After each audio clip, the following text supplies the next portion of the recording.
Thank you all very much for coming to this lunchtime event to welcome Dr. H.W. Brands speak about Reagan, the life, his new history. My name is Joshua Trevino. I'm the Vice President for Strategy here at the Texas Public Policy Foundation. I've had the privilege of being here for about 5 years.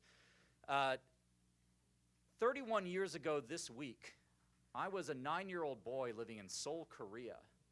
And living in Seoul, Korea back in 1984 was a wonderfully focusing episode for a young man, for a young boy, simply because you got to experience a lot of different things that the other kids back home didn't. Air raid drills, curfews, riots outside of your housing compound. And so at an unusually young age, I was exposed to political consciousness that probably was not healthy for a child in grade school. And so I recall on the morning of November 7th, 1984, which was the evening of November 6th, 1984, in the United States, Seoul being 14 hours ahead of the East Coast, watching the election returns come in as I was getting ready for school, and my father, then an Air Force intelligence officer, was getting ready for work. It was the first presidential election to have ever impinged upon my consciousness, being 9. And so I asked my dad the most important question and the determinant of all that seemed good and evil in my world at the time, which was, which of the two candidates does North Korea support? And my father, with the assurance born of long experience, told me authoritatively that the communists and the evil empire were fully in favor of the Democratic Party and Walter Mondale. So since then, I hasten to add, having married a Democrat, I have modified my views on the level of Soviet control. Nevertheless, at that moment, I knew that I was a convinced fan of Ronald Reagan, and in the years since, I have seen nothing to dissuade me from the belief that Reagan was and remains one of the most consequential presidents, whatever your politics or persuasion, of the 20th century. And here to speak about that, and a man who has made that case much more eloquently than I ever could, is Dr. H.W. Brands. Let me tell you a little bit about him, and then I'll turn over the floor to him. He is the professor at UT Austin, on which I say, hook 'em, where he holds the Jack Blanton Chair in History, previously taught at Vanderbilt and a small college in College Station. He's also the author of many books on American history, including biographies of Franklin, Wilson, Grant, Jackson, and FDR. And the point I want to make is this, that when you think about some of the great popularizers of American history in our life, Dr. Brands stands alongside giants like William Manchester and Theodore White, in my opinion. Reagan, A Life is out. I urge you to buy it, but more importantly, I urge you to hear what Dr. Brands has to say to us today at lunch. Please join me in welcoming the incomparable Dr. H.W. Brands.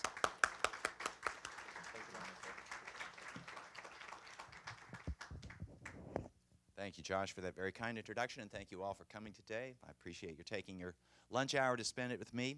I'm going to tell you something about Ronald Reagan. I'm going to tell you why I wrote a book about Ronald Reagan, what I think about Ronald Reagan.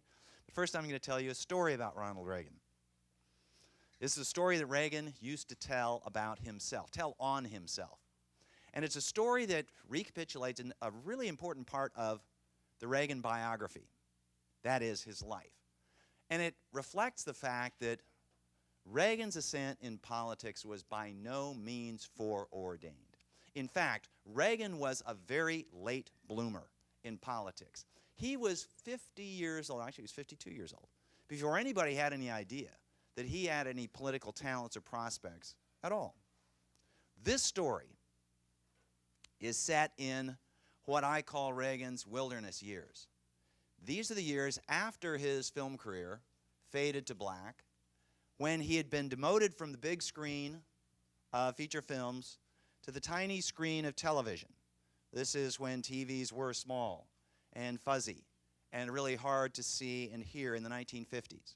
And it was quite a demotion. In fact, Ronald Reagan didn't even go from being an actor on the big screen to being an actor on the small screen. He went from being an actor on the big screen to being a host on the small screen. He didn't even get to act in the shows. He was the host of the General Electric Theater.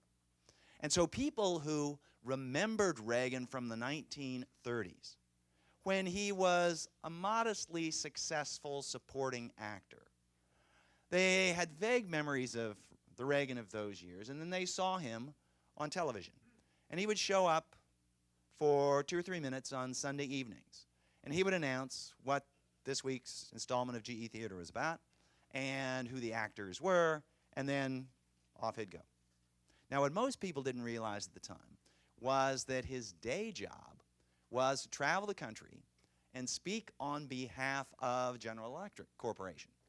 This was an innovation in, well, broadcast television and in public relations. So Reagan was simultaneously the host of the GE Theater, the public face on TV, but he was also a spokesman for GE management.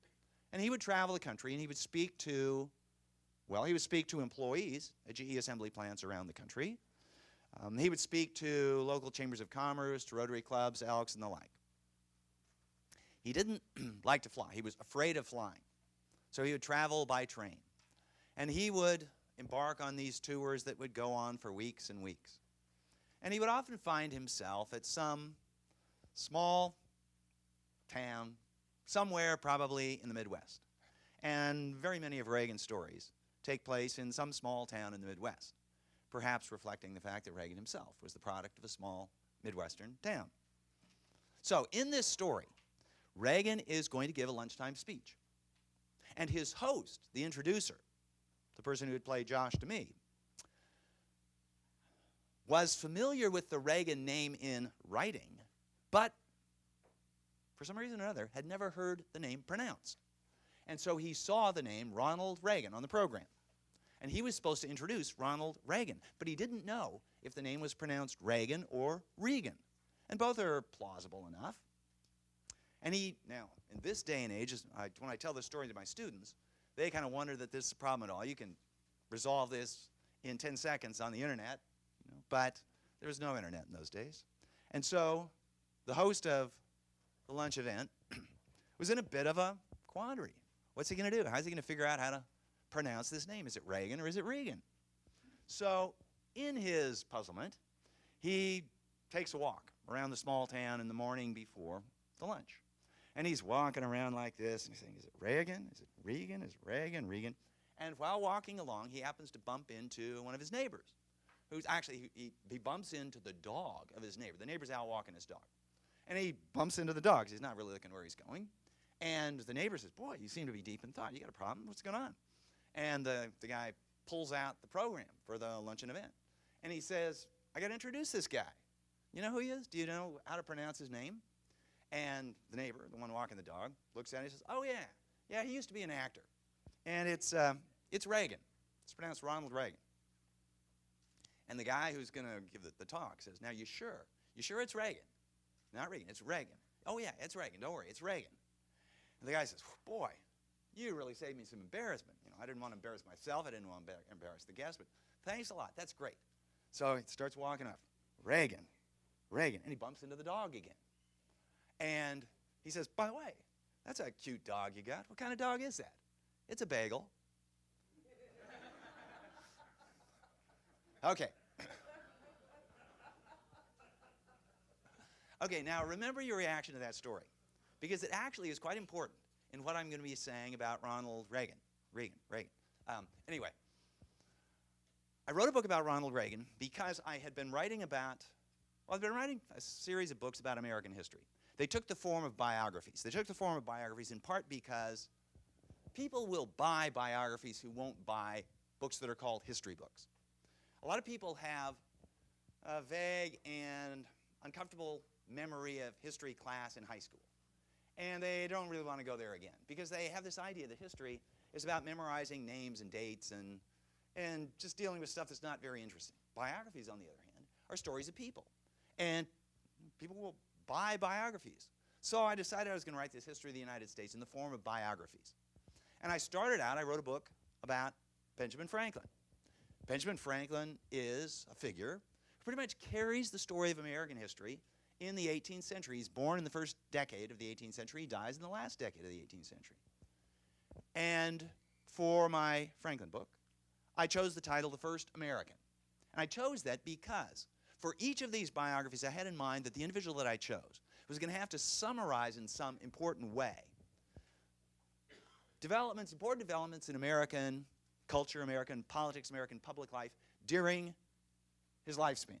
So Franklin I call the first American because Franklin was born an Englishman and died an American. And the story of his life in American history is the emergence of an American identity. So, I wrote about Andrew Jackson, I wrote about Ulysses Grant, I wrote about Theodore Roosevelt, I wrote about Franklin Roosevelt. Franklin Roosevelt died in 1945. I needed a sequel. By this time, I had decided that this series of books on American history was going to be 6 volumes, no more. So I needed somebody that could pick up the story in 1945 and carry it nearly to the present. I'm looking for someone who can basically cover the last half of American history. I'm sorry, the last half century of American history. And I had not intended when I started out that these books would be biographies of presidents.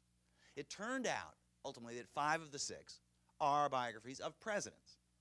And that was really based on the fact that I had intended the whole thing as a history of the United States, but told through the genre of biography.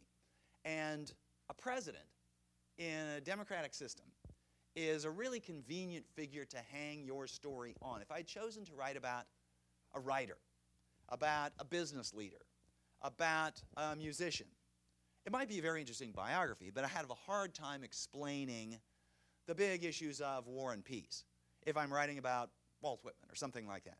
So, presidents it became. So by the time I got to Volume 6, trying to figure out who was going to be Volume 6, I had a number of criteria that I had to meet. Number 1, it was going to be a president. Number 2, it was somebody who had to be essentially an adult by 1945. Because the way things worked out in this series, my next figure stepped onto the stage of adult life about the time that the previous figure was dying. So Andrew Jackson was 23 when Benjamin Franklin died. And Ulysses Grant was 23 when Andrew Jackson died. So, and this is partly because I don't particularly like writing about childhoods. And I don't do childhoods very well. There's only so much you can do with those cute notes that Franklin Roosevelt wrote home to his mother from summer camp. So anyway, in thinking about presidents in the second half of the 20th century, I considered Lyndon Johnson, in part because here I am in Austin, and if you want to research and study and get to know Lyndon Johnson, then this is the place to be. But for the last 30 years, a very distinguished author has been writing about Lyndon Johnson at extreme length. And I can imagine writing a 750-page book on the entirety of Lyndon Johnson's life to have Robert Caro drop in 1,200 pages on 2 years of Johnson's life. And there would be an incommensurability there. The other thing is, actually there are 2 other reasons that I didn't write about Lyndon Johnson. One is that he was president too soon. He left office in 1969. And there's a lot happened since 1969. He dies in 1973. So I'd probably have to come up with a volume 7, and I didn't want to do that. There's another reason, and that is that, actually I'll tell you the other reason when I tell the other person I disqualified. The other person was Richard Nixon. And Richard Nixon, to a biographer, is very appealing because Nixon has a very dark streak in his character. And when you're a biographer, it really helps if there's that sort of dark side, that villainous side in your character. It makes the character that much more interesting. You know, Tolstoy said that all happy families are alike. It's the unhappy ones that are interesting. Well, I think the same is true in an individual level. But here again I have the problem that Nixon leaves office too soon. He leaves office in 1974. Not only does that leave me a quarter century till the end of the century, but it leaves unaddressed the central development in American politics in the second half of the 20th century. And this is why Lyndon Johnson didn't qualify either. Because Lyndon Johnson, quite clearly, and Richard Nixon, quite arguably, pushed politics in the same direction it had been going since the 1930s. And so if you want to assess the outlines of American politics and public life in the 20th century, there are really 2 presidents, if you're going to look at presidents, there are 2 presidents you need to focus on. One is Franklin Roosevelt. Franklin Roosevelt established the model for a modern American liberalism in the 1930s. And Roosevelt lays the basis for the modern American welfare state. The age of Roosevelt lasted from the 1930s, I would argue, through the 1960s with Lyndon Johnson, through the first half of the 1970s with Richard Nixon, who wouldn't have admitted it, but he was, in effect, a liberal president in a lot of respects. But it begins to fall apart by the end of the 1970s. And then along comes Ronald Reagan. And Reagan pushes the pendulum of politics back in a rightward direction. So with my students, I often ask them to imagine that there is this pendulum that swings. It's a pendulum that swings in American history. And it swings from right to left. It swings from the private sector toward the public sector. It swings from conservatism to liberalism. And it's very important for my students to understand, and for anybody who wants to understand American politics to understand, that for all the rhetoric that the two sides, conservatives and liberals, put out, American politics is very centrist by comparison with the politics of most other countries. And there is, this pendulum never goes very far to the left. The New Deal was nothing like the socialist politics of much of Europe. It was just a modification of American capitalism. But in American politics, that seems like a big deal. So the pendulum is given this leftward push by Franklin Roosevelt. And let's see, from your perspective, it continues to the left. Pendulums have this momentum, this inertia that they build up. And it continues to the left through the 1960s and into the 1970s. But eventually, this pendulum ran out of momentum, and it required somebody else to give it a push back in the other direction. And it's Ronald Reagan who gave the pendulum the push back in a rightward direction. And so if you want to understand American politics in the 20th century, and you're going to do it by looking at presidents. So, those of you maybe who have read biographies of Ronald Reagan or read reviews of biographies about Ronald Reagan, you might have heard that that Reagan is a kind of enigma. And he's this hard person to understand. Now, this notion gained currency when Edmund Morris, who wrote a wonderful trilogy on Theodore Roosevelt, received a big fat contract to write an authorized biography of Ronald Reagan.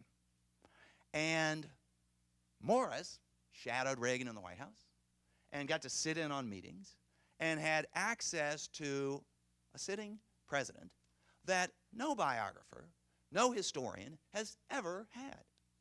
And those of us who are in that position of being historian or biographer, we were green with envy that he had this kind of access, this inside approach to the president. Because Nancy Reagan was in favor of this, then all of the Reagan friends, all the Reagan associates opened up. Morris had the opportunity to write a biography of a president like no other. But he didn't. In fact, do any of you remember the book that he wrote? It's called Dutch, and it is a fictionalized memoir told from the perspective of an alter ego of Morris, who never existed, but who watched Reagan with arched eyebrows from a distance. And people who were associated with the Reagan family and people in the Reagan administration were rightly outraged. They were insulted that this person didn't take the president seriously enough to write an honest, straight-up biography of him. Now, why did Morris do this? Well, I happen to think because, and I've heard Morris say this, that he finds politics boring. Now, if you find politics boring, you should not write presidential biographies. You could get away with it with Theodore Roosevelt. And in fact, have any of you read Morris's 3 volumes on Theodore Roosevelt? Well, okay, maybe you share my view, but Volume 1 and Volume 3 are really good because Theodore Roosevelt is this riveting character. He is least riveting when he's president. In fact, I've written about Theodore Roosevelt, and the presidency sort of forced a kind of conformity upon Theodore Roosevelt. You have to act in a certain way as president.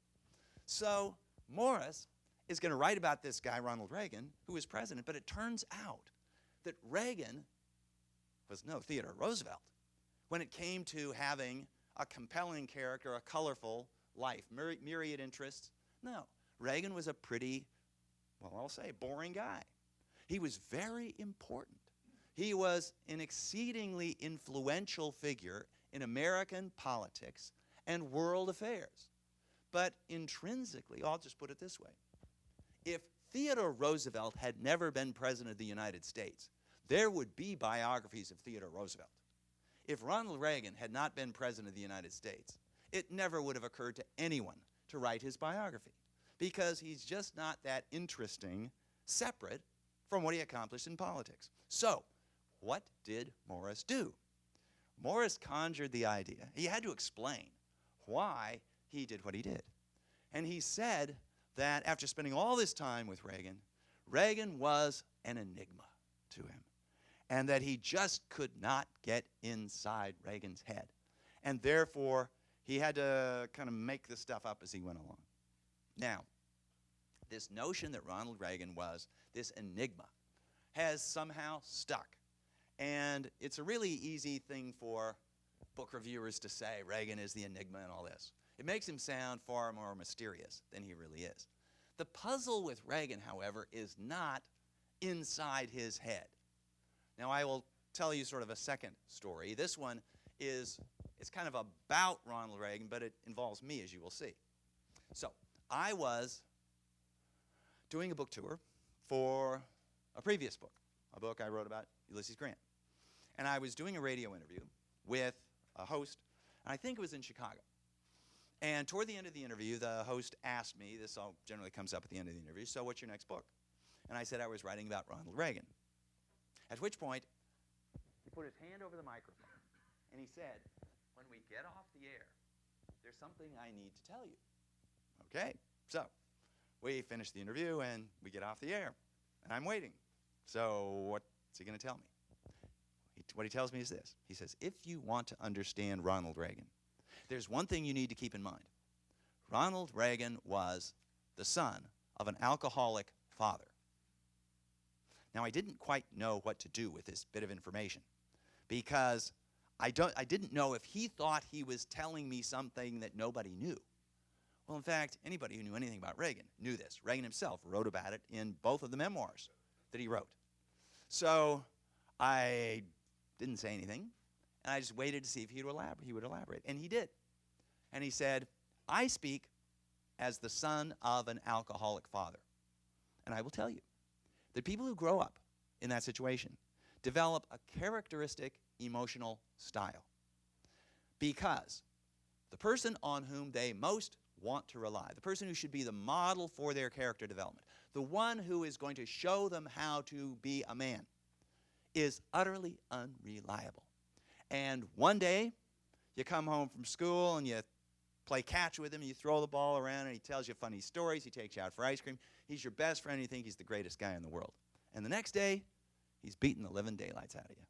And when you wake up in the morning, you don't know which one it is. And so, you build this wall around yourself, and you let nobody inside this wall. People outside the wall, beyond the wall, they're fine. You can be friendly to them, but if they start to get close, then you put up the wall. Now, I wasn't going to take this simply on the testimony of this guy, but I thought, well, he grew up in the same situation that Reagan grew up in, and it's worth listening to what he had to say. But having that in the back of my head, I went back and looked at what I knew about Reagan's childhood. And clearly, Reagan is dealing with an alcoholic father, and this father is quite unreliable. There is one aspect of Jack Reagan, the father, that Ronald Reagan admires greatly. He knows how to tell stories. He's a funny guy. When he's on the wagon, he's a wonderful father. But then he keeps falling off the wagon. And Reagan tells a story in his memoir in which he reveals, I think, more than he intended to reveal. And he says it's a moment when Reagan is 10, 11 years old. He's in Dixon, Illinois. It's in the middle of winter, snow on the ground, temperature well below freezing.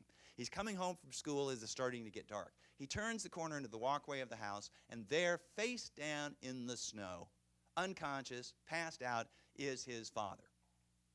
And this kid, as Reagan tells the story, from 70 years later, he remembers it.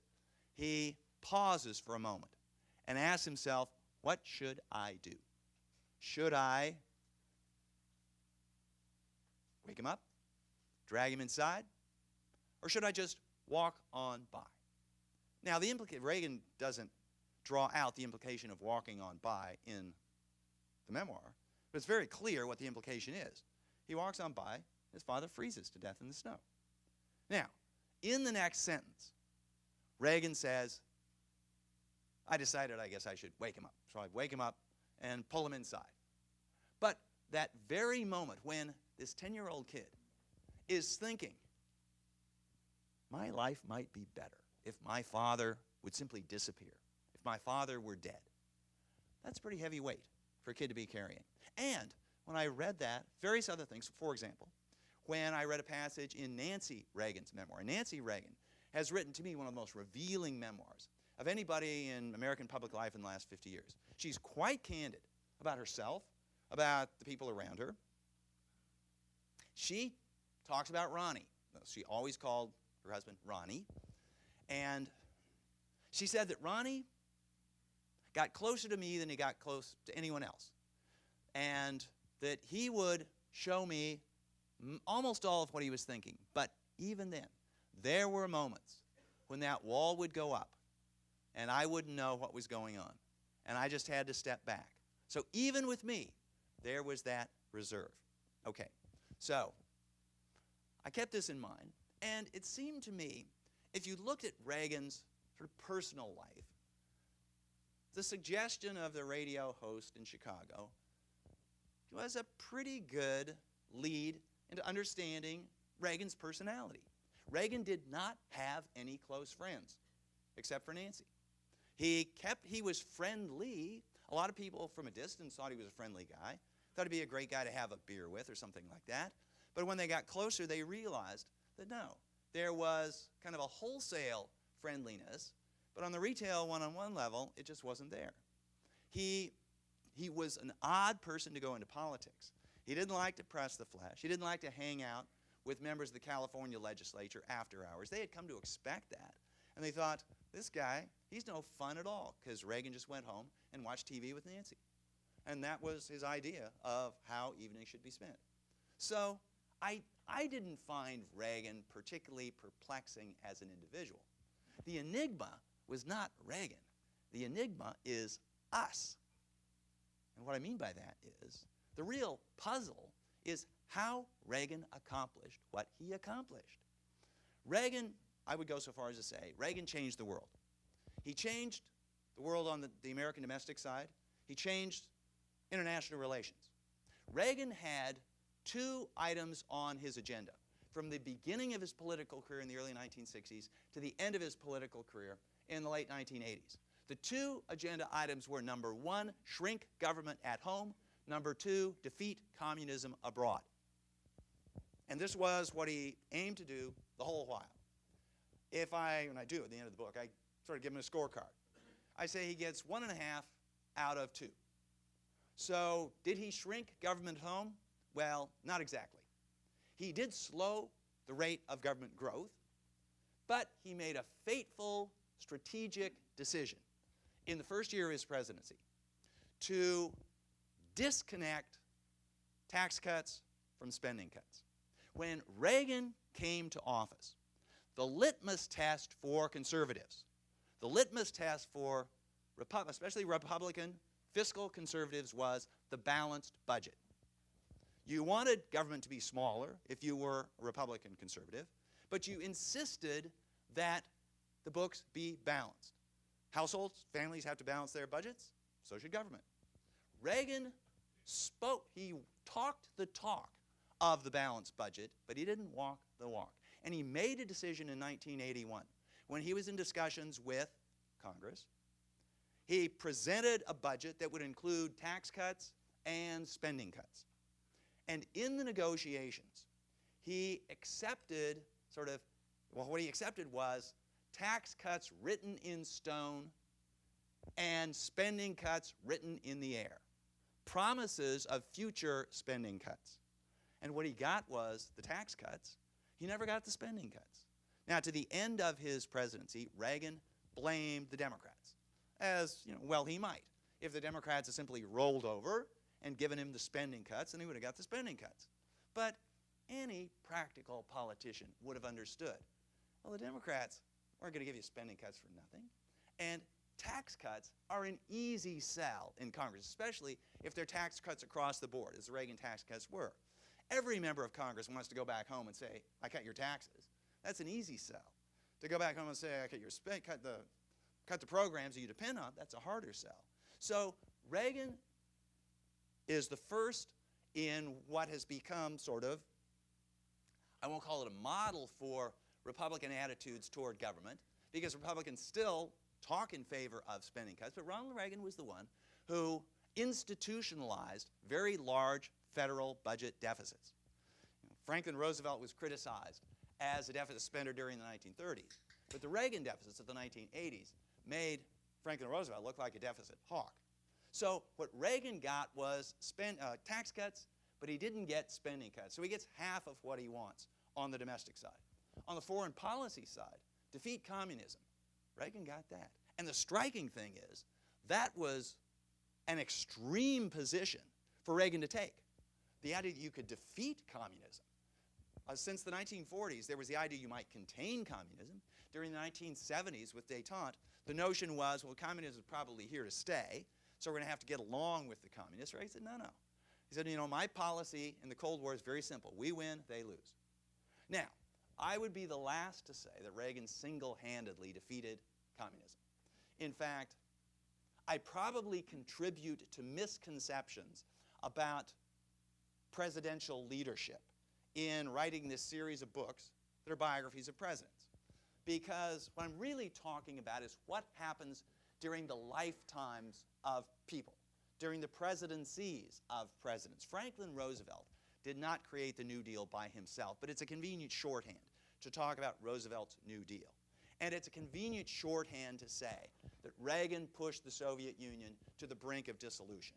Now, Reagan required good timing. He required cooperation from the other side. If Leonid Brezhnev had lived for another 6 years, Ronald Reagan would have gotten nowhere near accomplishing what he wanted to accomplish regarding communism. He needed an interlocutor on the other side, somebody who would recognize that the Soviet model was broken.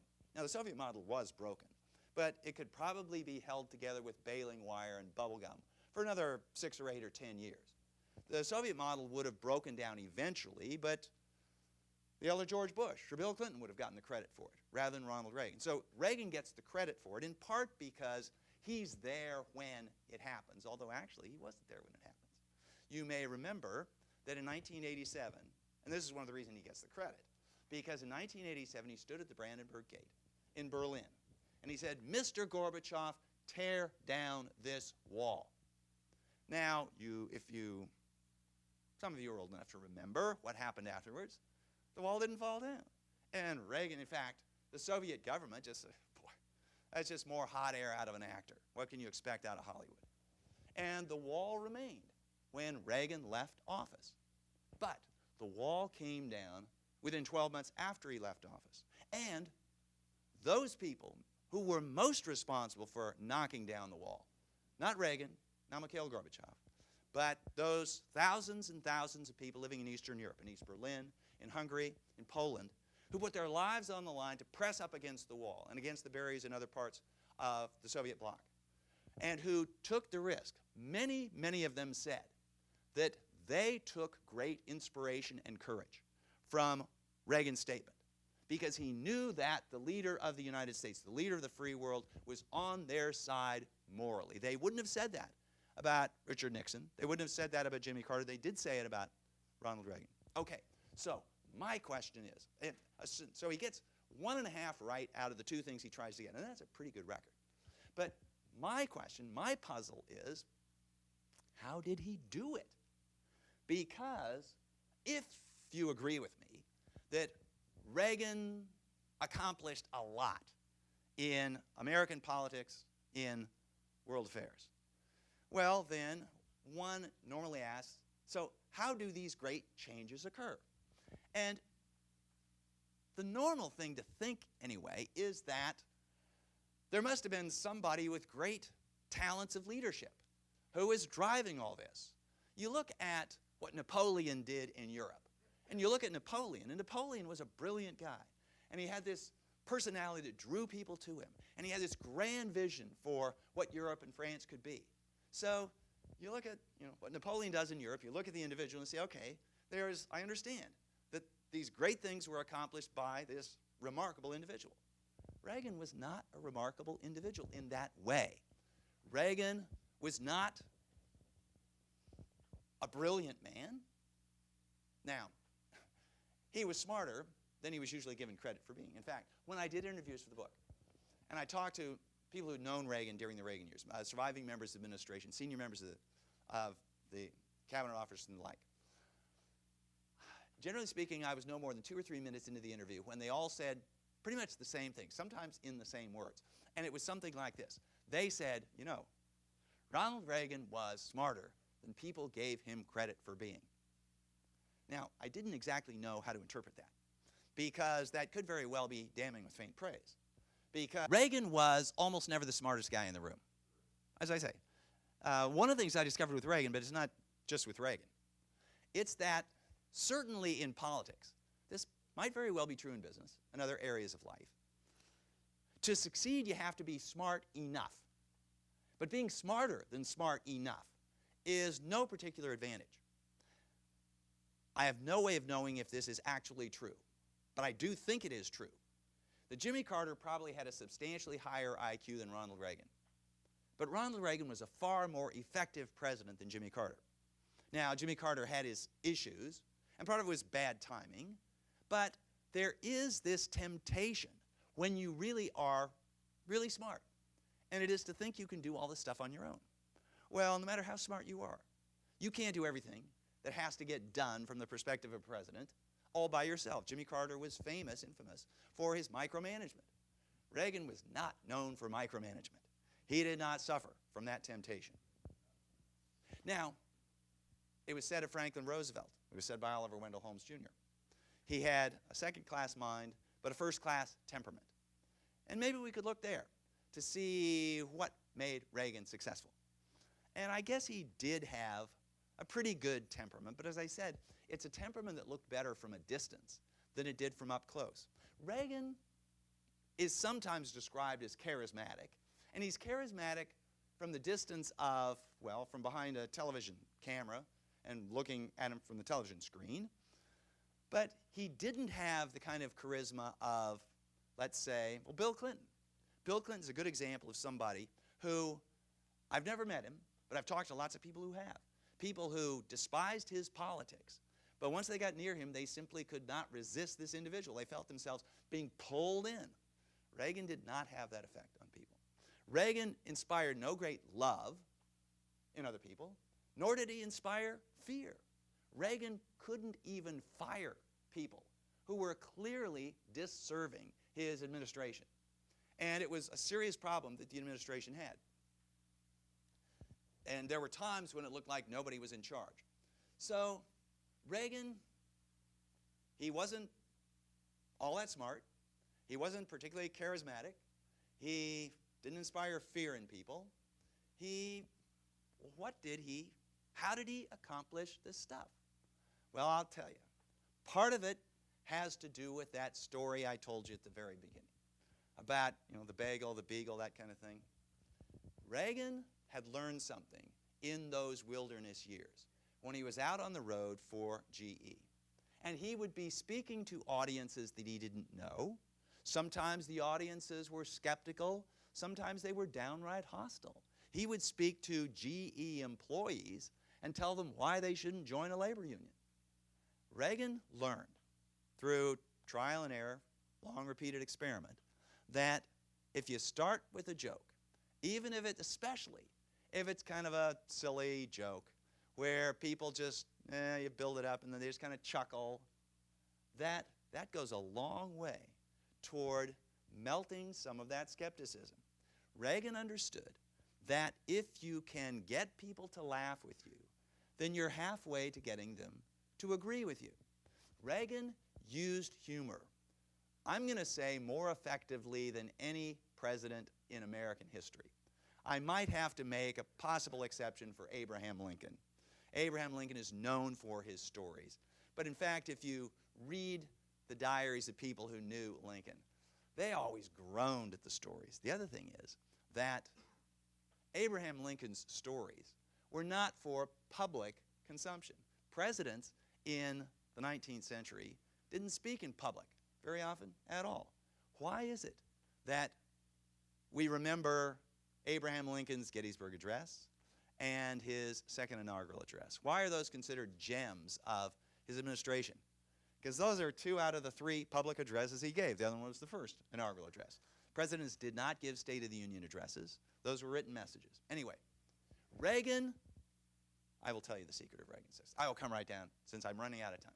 I'll tell you the secret of Reagan's success, and I will tell you the magic formula for the Republicans to regain the White House in 2016. The secret of Reagan's success was his ability to convey a vision of the United States to the American people. At a moment when the American people were worried, when they were upset, when they had been led to believe by the force of circumstances and lots of other people that America's best days were behind. Reagan came out and said, that's exactly wrong. America remains the shining city on a hill. America's best days are ahead. Reagan was that rarity among modern conservatives. He was an utter optimist. Conservatives, by nature, tend to be pessimists. The reason they're conservatives is they think that change is usually for the worse. Reagan believed that America's best days were ahead. He preached a message of hope. He said that, well, in his second campaign, this morning in America, but that was the essence that he portrayed the whole time. Reagan understood that Americans want to believe in the American dream. And if you can find a candidate who, I happen to think that the default setting for the American sort of public mind is slightly right of center. Americans like to think that we're individualists. We do it ourselves. We would rather solve our own problems than look to government to solve them. There is that perception. Now, this is the perception that's held by people who are happy to cash their Social Security checks and use Medicare and all this other stuff. But it's a perception, and perceptions matter in politics. So a candidate who can play to that perception, but also preach a message of hope, is a candidate who can be political dynamite. He was in 1980, could be in 2016. Now, it's a harder problem in 2016 than it was in 1980 in some respects because, well, actually, I'll get into that if you want to in the Q&A. So, enough of me. Let's see what you want to talk about.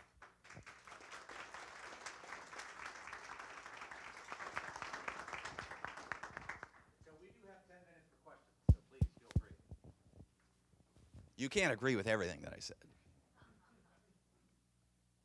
I'll ask a question. Oh, did you have one? Yeah, Go ahead. there's Go one. ahead, please. Go ahead. How would you explain Reagan's shift on abortion? Reagan was a pragmatic politician. In fact, another secret of Reagan's success was he understood the difference between being a candidate and being an elected official. When I was doing interviews for the book, I talked to James Baker. And Baker said, he's quoting Reagan, he said, if Reagan told me once, he told me 15,000 times, I would rather get 80% of what I want than go over the cliff with my flags flying. When Reagan signed what at the time was the most liberal abortion bill in the United States, he was a comparative political novice. He also was governor, perhaps the most liberal state in the Union, and he considered it to be a step forward.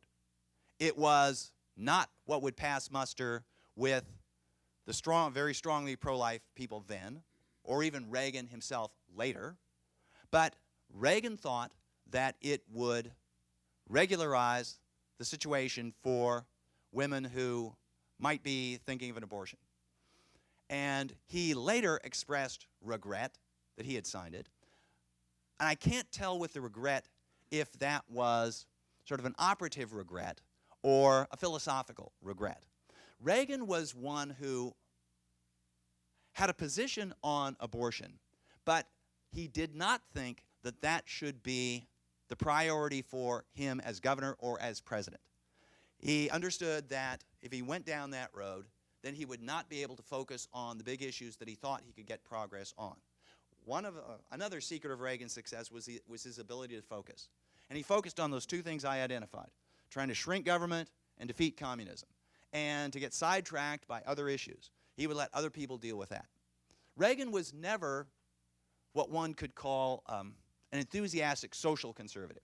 He was a political conservative. He interpreted conservatism as, let's try to make government smaller, let's defeat communism. The social issues were ones that he pretty much stayed away from. Remember, he was a product of Southern California and Hollywood. So in his sort of social and personal life, he had imbibed a lot of those sort of live and let live attitudes. Yes?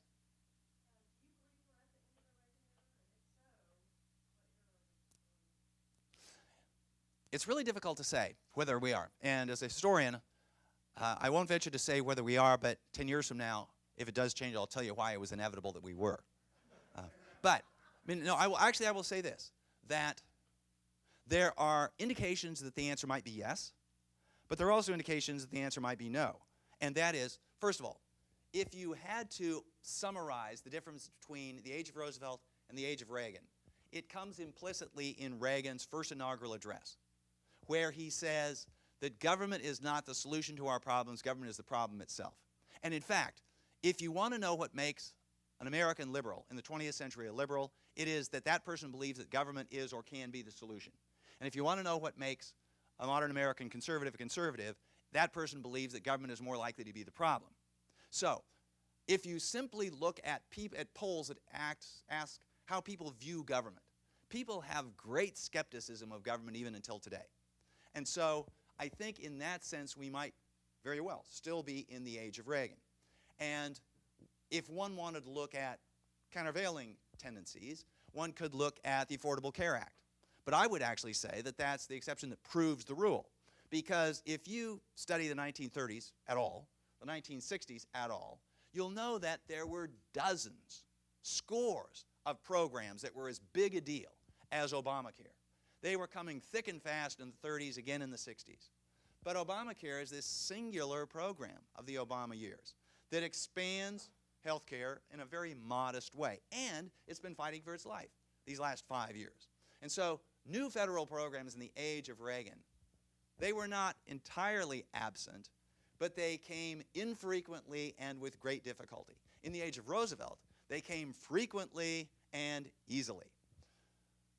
One of the things that is happening now, though, is that, and this is why being president today, I'm often asked, would Ronald Reagan get the nomination if he were running today? And as Wilt Chamberlain used to say, well, I don't know, but of course, I'm 85 years old, or, Reagan would be 112. So I'm not sure he could get the nomination at 112. But it has become much more difficult to be president in 2015, 2016, 2017 than it was in the 1980s for the following reason. In all of American history up until the 1960s, we always had two political parties. And the two political parties were each always ideological coalitions. So there were conservative Federalists and moderate Federalists. And jumping more toward the present, there in the 1960s, there were conservative Republicans, but there were liberal Republicans. And there were liberal Democrats, and there were conservative Democrats. This changed when Lyndon Johnson nailed the flag of the Democratic Party, the National Democratic Party, to the mast of civil rights reform, and essentially gave white Southern conservative Democrats permission to leave the Democratic Party and become Republicans, which was their philosophical natural home anyway and had been for years. But they had been legacy Democrats because of their memories of the Civil War and Reconstruction. So, starting in the 1960s, continuing through the 1980s, there were still, there's this big migration of Southern conservatives out of the Democratic Party into the Republican Party. But there were enough Southern conservatives who were still Democrats in the 1980s that Reagan could reach across the aisle and get Democratic support for many of his programs. And there were people, Southern Democrats, who were quite willing to vote for the Reagan tax cuts, vote for the Reagan arms increases, vote for all sorts of Reagan stuff. That's gone. Those days are over. There are no conservative Democrats anymore, just as there are no liberal Republicans. And so it's much harder for a president today to be a president of all Americans, because the president is, unless some president could parachute out of the sky, not attached to either party to begin with. But if you get elected as the nominee of one party or the other, then all the political incentives are for the other party to oppose, almost regardless of what the issues are and what their personal views are. And people do respond to incentives. Other questions? Yes? Hi.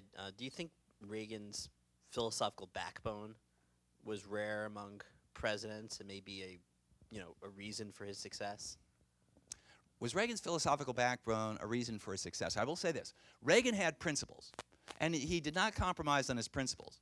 However, he was quite willing to compromise on his policies, because Reagan was one who believed that the essence of democratic government, small d democratic government, is an acknowledgement that other people have a right to their opinions, and if they get to elect members of Congress, then they have to be heard. So Reagan understood the difference between abandoning your principles and modifying your policies, as the quote I gave from Jim Baker. He said, okay, if you get 80%, that's progress in the direction you want to go. It's hard to know if Reagan would be appreciated today the way he was. Now, in fact, so I've often been asked the question, could Reagan get the nomination today? And I say that yes, he could, if he had not yet been president of the United States. Reagan was a really compelling candidate. And being a candidate is quite a different thing than actually being president. When you're president, you've got a record to defend.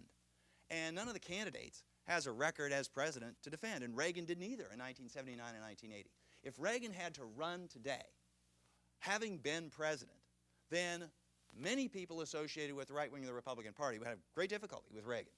But on the other hand, if he hadn't yet been elected president, Reagan's message, Reagan's rhetoric, was something that could warm the heart of the most ardent Tea Party activists today. Reagan understood. It's one thing to give a speech. It's another actually to govern. And the speeches are where you lay out sort of your wish list, but you don't get everything you wish. And so the fact that he didn't get everything he wished in certain quarters would be held against him today, but if he hadn't been president, then he wouldn't have that record to defend. Time for one more? Or is that it? I believe that's it. That's it, okay. However,